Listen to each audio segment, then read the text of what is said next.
Assalamualaikum warahmatullahi wabarakatuh. Innal hamdalillah nahmaduhu wa nasta'inuhu wa nastaghfiruh wa na'udzu billahi min shururi anfusina wa min sayyiati a'malina may yahdihillahu fala mudilla lahu wa may yudlil fala hadiya lahu. Asyhadu an la ilaha illallah wahdahu la syarika lahu wa asyhadu anna Muhammadan abduhu wa rasuluhu wa ba'd. Anak-anakku sekalian yang berbahagia, puji dan syukur sama-sama kita panjatkan kehadirat Allah Subhanahu wa taala. Salawat dan salam mudah-mudahan tetap tercurahkan kepada junjungan baginda Nabi sallallahu alaihi wasallam beserta dengan para keluarga beliau, para sahabat, para tabi'in, tabi'ut tabi'in, serta orang-orang yang selalu senantiasa istiqamah di atas manhaj beliau. Mudah-mudahan kita semua termasuk daripada umatnya. Amin. Anak-anakku yang berbahagia, kita saat ini masih pembelajaran, masih menggunakan metode jarak jauh disebabkan masih merebaknya virus corona ini, sehingga proses pembelajaran yang seharusnya kita lakukan di kelas masih saat ini kita lakukan jarak jauh. Tapi mudah-mudahan anak-anakku sekalian tidak mengurangi rasa semangat kalian dalam belajar, dalam menuntut ilmu. Dan bagi anak-anak Pak Ahmad yang keluar rumah, diharapkan untuk segera mencuci tangan, jaga jarak, dan selalu menggunakan masker. Itu merupakan ikhtiar kita. Mudah-mudahan kita semua, orang tua kita dan keluarga kita, semuanya terhindar dari virus wabah ini. Anak-anakku sekalian yang berbahagia, hari ini kelas 2B adalah mapel PAI dan adab Islam. Pak Rahmat hanya ingin mereview ulang berkaitan dengan materi-materi yang sudah Pak Rahmat sampaikan. Pertama yaitu berkaitan di adab Islami, pelajaran yang keempat yaitu kedisiplinan. Karena Allah Subhanahu wa taala pasti mencintai, Allah Subhanahu wa taala pasti menyukai namanya keindahan, namanya kedisiplinan. Karena anak yang saleh dan saleha tentunya mendambakan namanya kedisiplinan. Baik kedisiplinan kita di rumah, di sekolah, di masjid, dan dimanapun kita berada, kita selalu senantiasa menjaga adab, menjaga lingkungan kita. Mudah-mudahan kita semua termasuk menjadi orang yang mendapatkan gelar tentang anak yang tertib rapi dan anak yang taat terhadap kedisiplinan. Anak-anakku sekalian yang berbahagia, sungguh orang-orang yang beriman, sungguh orang-orang yang beriman kepada Allah Subhanahu wa taala selalu bahagia. Kenapa demikian? Karena Nabi sallallahu alaihi wasallam memerintahkan kepada kita untuk selalu senantiasa bersyukur, baik dalam kondisi saat kita Allah beri nikmat maupun saat diri kita diuji oleh Allah Subhanahu wa taala dengan cobaan. Oleh karena itu kita selalu senantiasa diperintahkan oleh Nabi sallallahu alaihi wasallam untuk menyebarkan kebaikan, untuk memberi manfaat kepada banyak umat manusia, sehingga ilmu yang kita sebarkan, manfaat yang kita kasihkan kepada kepada manusia secara umum, itu merupakan ladang amal soleh kita sebelum kita dipanggil oleh Allah Tabaraka wa Ta'ala. Dan anak-anakku sekalian, anak yang soleh dan soleha yang beriman, mereka selalu senantiasa fastabiqul khairat. Mereka selalu senantiasa berlomba-lomba dalam kebaikan, saling mengingatkan kebenaran atau aturan, dan juga mereka selalu senantiasa menerapkan namanya kesabaran. Oleh karena itu anak-anakku sekalian, dalam Al-Quran Allah Subhanahu wa taala berfirman dari ayat 1 sampai 3, Dalam surah Al-Asr, Allah tabaraka wa ta'ala berfirman, wal 'asr innal insana lafi khusr illa alladhina amanu wa 'amilus solihati wa tawasaw bil haqqi wa tawasaw bis sabr. Pak Rahmat yakin surah yang tadi Pak Rahmat baca, insyaallah Pak Rahmat yakin semuanya sudah dihafalkan oleh anak-anak Pak Rahmat di kelas 2A maupun di kelas 2B. Allah berfirman, wal 'asr, demi masa. Allah memulai bersumpah dengan waktu, menunjukkan betapa pentingnya waktu. Gunakanlah waktu ini dengan ibadah. Gunakanlah waktu ini dengan beramal saleh. Gunakanlah waktu yang Allah berikan sisa umur kita di dunia ini adalah memperbanyak amal saleh sebelum kita dipanggil oleh Sang Pencipta, yaitu Allah Subhanahu wa ta'ala. Anak-anakku sekalian yang berbahagia, kata orang Arab, pepatah Arab mengatakan al-waqtu qas-sayf. Waktu itu seperti pedang. Kalau kita tidak menggunakan waktu itu sebaik-baiknya, maka kita akan dimakan oleh waktu, kita akan menghabisi waktu dengan hal-hal yang sia-sia. Kata orang barat mengatakan time is money. Waktu itu adalah uang. Sementara orang-orang Islam, waktu itu adalah ibadah. Di antara definisi pepatah yang tadi Pak Rahmat sampaikan, kata orang Arab, al-waqtu qas-sayf, waktu itu seperti pedang, menunjukkan bahwasanya seorang yang beriman kepada Allah, apabila dia tidak menggunakan waktunya dengan sebaik-baiknya, maka hidup dia akan menjadi sia-sia. Sehingga dalam hadis lain, Nabi sallallahu alaihi wasallam bersabda, nikmatani maghmumun fihima katsirun minan nas, an-nikmatus siha wal faragh. Ada dua nikmat yang mana nikmat tersebut sering dilupakan oleh manusia, sering lalai oleh manusia, yaitu nikmat waktu sehat dan nikmat diberi waktu luang. Oleh karena itu anak-anakku sekalian, kita ya Allah beri kesehatan, ya Allah beri waktu luang, maka pergunakanlah waktu tersebut untuk selalu senantiasa menuntut ilmu, senantiasa talibul ilm, belajar ilmu agama, sehingga pas saat kita dewasa nanti kita menjadi orang-orang yang berguna, baik untuk diri kita sendiri, keluarga kita, bangsa dan negara, tentunya adalah agama kita. Maka anak-anakku sekalian, pergunakanlah waktu dengan sebaik-baiknya. Sehingga Allah Subhanahu wa ta'ala berfirman, wal 'asr, demi masa, demi waktu. Innal insana lafi khusr, pada diri manusia itu benar-benar ada dalam kerugian.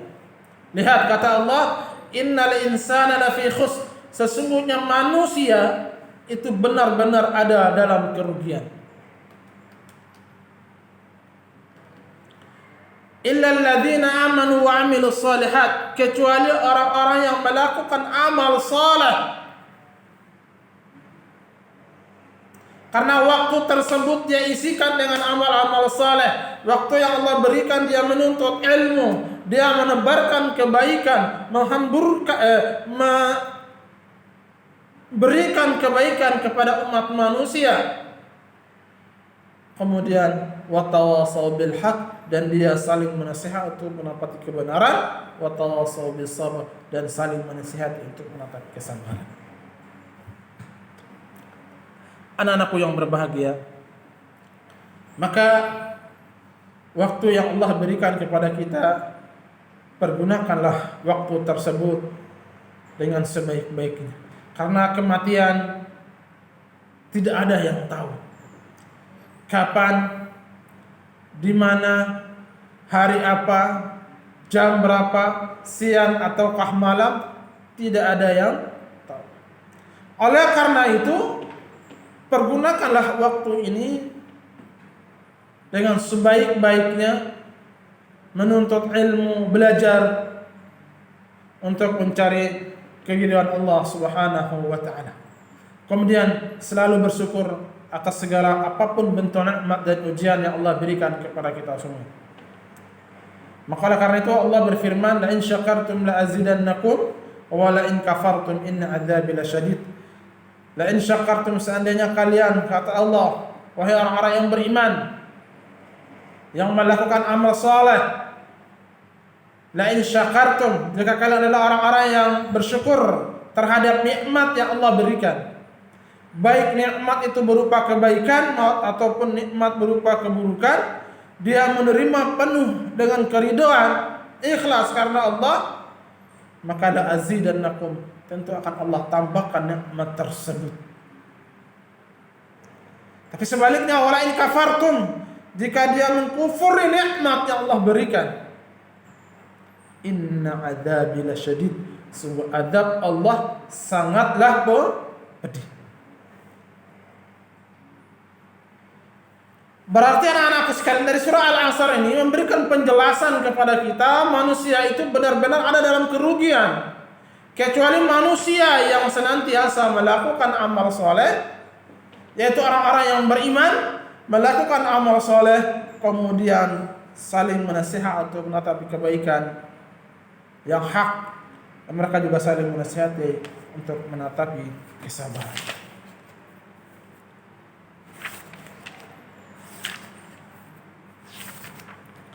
Kemudian anak-anakku sekalian, kemarin sudah Pak Rahmat mengirimkan berkaitan dengan adab. Salah satunya adalah adab di rumah, sekolah dan masjid. Hari ini mapel kita gabungkan, kita review pembelajaran kita, mengulangi pembelajaran kita. Mudah-mudahan bisa bermanfaat. Kemudian anak-anakku sekalian yang saat ini kurang semangat, mudah-mudahan tetap semangat dalam melaksanakan ibadah dan menuntut ilmu. Kemudian anak-anakku sekalian, di antara ciri-ciri orang-orang yang saleh adalah dia selalu senantiasa menjaga adab, selalu senantiasa menjaga sopan santun, selalu senantiasa mentaati perintah Allah dan juga mentaati perintah orang tua.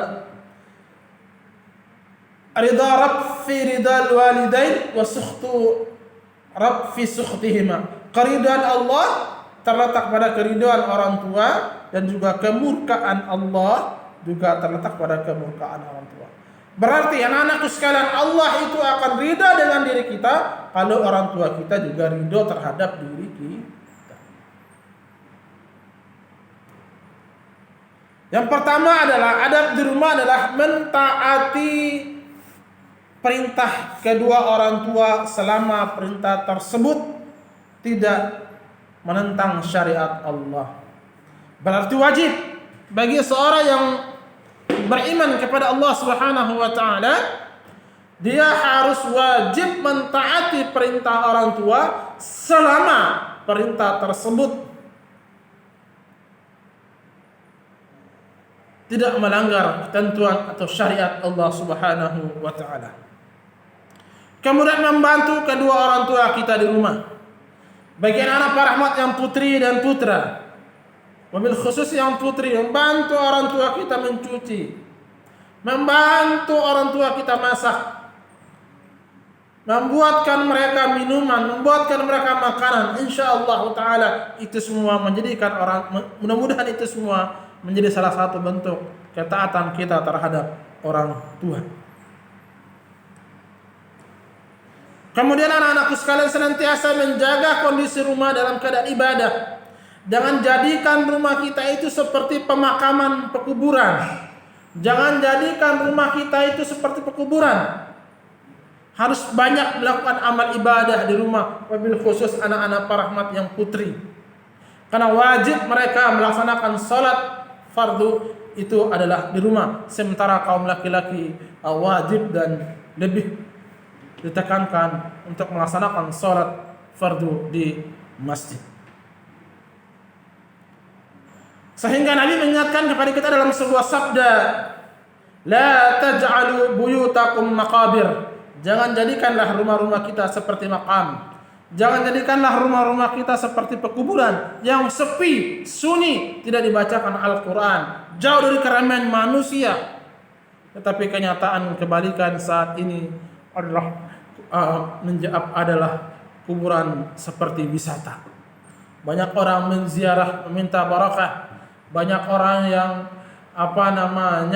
menjadikan makam sebagai tempat tinggal, ya, tempat peristirahatan mereka. Padahal makam yang kata Nabi sallallahu alaihi wasallam adalah tempat tidak diperkenankan atau tidak dibolehkan dalam ibadah di atasnya. Kemudian bila keluar rumah maka mintalah izin terhadap orang tua. Ayah, bunda, aku mau pergi ke rumah teman ya. Siapa, sebutkan namanya, bla bla bla bla. Kasih tahu orang tua. Sehingga apa? Di saat orang tua membutuhkan kita, mereka cepat menghubungi kita, mereka cepat mencari keberadaan kita. Ya, sebaliknya anak yang tidak minta izin akan membuat orang tuanya panik. Di saat orang tuanya butuh terhadap dirinya, dia akan mencari kemana, ke sini, ke sana, tidak menemukan orang tua. Khawatir membuat orang tua kita menjadi orang tua yang susah untuk menghubungi atau mencari kita. Kemudian hendaklah masuk rumah hendaklah mengucapkan salam. Bismillahi walajna wa bismillahi kharajna wa ala rabbina wa tawakkalna. Dengan namamu ya Allah kami masuk, dengan nama Allah kami masuk, dan dengan nama Allah kami keluar, dan hanyalah kepada Allah kami berserah diri. Kemudian selanjutnya tidak boleh masuk ke rumah orang lain tanpa izin oleh pemilik rumah tersebut. Ya, tidak boleh masuk ke rumah orang lain tanpa minta izin. Kamu boleh mencium tangan kedua orang tua hendak pergi atau ketika datang. Anak-anakku sekalian, di saat kita berangkat menuntut ilmu, salah satu sunnah yang diajarkan oleh Nabi sallallahu alaihi wasallam sebagaimana dicontohkan oleh Imam Asy-Syafi'i rahimahullah taala, beliau senantiasa mencium tangan bundanya. Mohon maaf, walaupun bundanya sedang mengulik bau sambal, bau terasi, tetap kita mencium tangan. Sampaikan kepada bunda, aku mau belajar, tolong doakan mudah-mudahan aku bisa mampu memahami pelajaran hari ini. Kemudian ketika keluar rumah hendaklah membaca doa bismillah tawakkaltu 'ala Allah la haula wala quwata illa billah. Kemudian anak-anakku sekalian, itu adab di rumah. Kemudian bagaimana adab di sekolah? Akrim ustadzakah, muliakanlah gurumu. Hormatilah bapak dan ibu guru. Karena bapak dan ibu guru adalah pengganti orang tua kalian di rumah. Mengucapkan salam kepadanya kalau berjumpa. Bersalaman ketika bertemu dengannya. Berbicara yang baik dan sopan. Mentaati perintah bapak dan ibu guru selama perintah tersebut tidak mengajarkan, tidak memberikan kepada kalian, tidak melanggar daripada syariat Allah. Kemudian menengok ketika dia sakit. Kemudian yang terakhir mendoakan kebaikan untuk bapak dan ibu guru. Anak-anakku sekalian, itulah hikmah kenapa Islam selalu mengajarkan kepada kita untuk selalu senantiasa menghormati, selalu senantiasa mentaati perintah orang tua, mentaati perintah guru selama perintah tersebut tidak melanggar syariat dan ketentuan syariat dari Allah Subhanahu wa taala. Baik anak-anakku sekalian, ini saja yang review dari mapel kita pendidikan agama Islam dan adab Islami, dan insyaallah hari ini Pak Rahmat tidak akan berikan tugas karena tugas sudah Pak Rahmat berikan semua dari kemarin. Insyaallah pertemuan berikutnya, pembahasan berikutnya kita masuk pada pembahasan tentang wudu. Insyaallah taala nanti kita akan Pak Rahmat akan memberikan video praktek tentang wudu. Mohon kepada ayah dan bunda semua bisa memperlihatkan video yang nanti akan Pak Rahmat share berkaitan dengan sifat wujuh Nabi sallallahu alaihi wasallam. Ini saja yang bisa Pak Rahmat sampaikan. Kita baca alhamdulillahirabbil alamin. Subhanakallahumma wa bihamdika asyhadu an la ilaha illa anta astaghfiruka wa atubu ilaik. Assalamualaikum warahmatullahi wabarakatuh.